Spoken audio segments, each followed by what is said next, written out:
Hi hello అందరికి ఈ రోజు ఈ వీడియోలో ఫంక్షన్ స్పెషల్ కొత్తిమీర రైస్ అన్నమాట. ఫంక్షన్ లో పెట్టే రైస్ అనగానే ఏదో హడావిడి ఉంటుంది అనుకోకండి. బ్యాచిలర్స్ కి లేదా స్పైసీ కర్రీస్ తో సింపుల్ గా రైస్ ఉండాలనుకున్నప్పుడు పర్ఫెక్ట్ రైస్ అవుతుంది. చాలా simple recipe. Any veg flavour rice ఉంటే బాగుండు కదా అనిపించినప్పుడు ఈ గుమగుమలాడే రెసిపీ పర్ఫెక్ట్ రెసిపీ అవుతుంది. ఇప్పుడు లేట్ చేయకుండా ప్రాసెస్ చూసేద్దామా. ఇప్పుడు ఫ్రెష్ గా ఉన్న ఒక గుప్పెడు కొత్తిమీరని తీసుకొని కట్ చేసి బాగా వాటర్ వేసి కడగండి.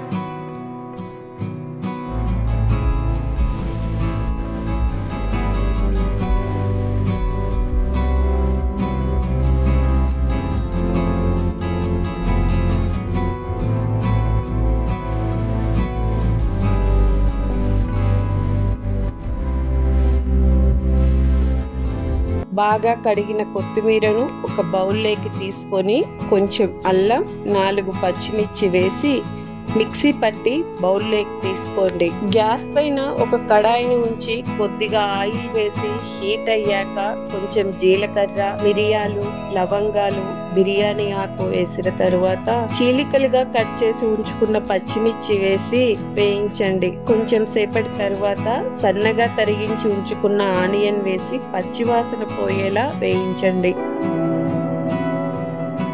ఇప్పుడు కొంచెం సాల్ట్ ని యాడ్ చేయండి. సాల్ట్ యాడ్ చేయడం వలన ఆనియన్ కొంచెం తొందరగా వేగుతుంది. ఆనియన్ బాగా వేగిన తరువాత నేను ఇక్కడ సన్నగా కట్ చేసి ఉంచుకున్న క్యారెట్ ని యాడ్ చేసుకుంటున్నాను.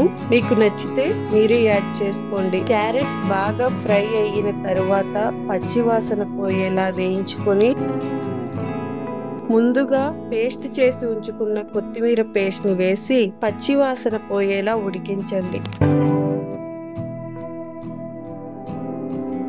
నేను కరివేపాకు వేయడం మర్చిపోయాను, అందుకే ఇక్కడ యాడ్ చేస్తున్నా.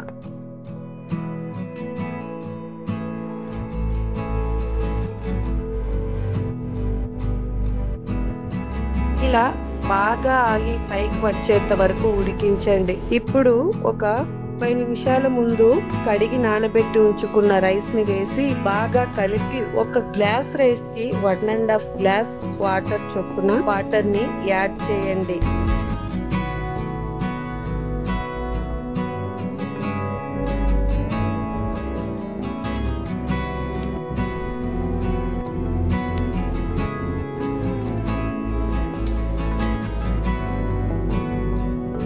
వాటర్ ని వేసుకున్న తరువాత కొంచెం గరం మసాలా వేసి బాగా కలిపి ఉడికించండి.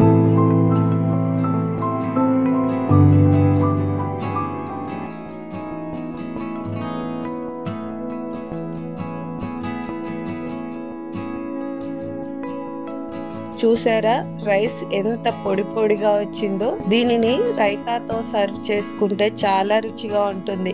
ఎప్పుడైనా సింపుల్ రైస్ తినాలి అనిపించినప్పుడు ఈ రైస్ ని ఒకసారి ట్రై చేయండి, మీకు ఖచ్చితంగా నచ్చుతుంది. మీకు ఈ వీడియో నచ్చినట్లయితే లైక్ చేసి, షేర్ చేసి, సబ్స్క్రైబ్ చేసి సపోర్ట్ చేయండి.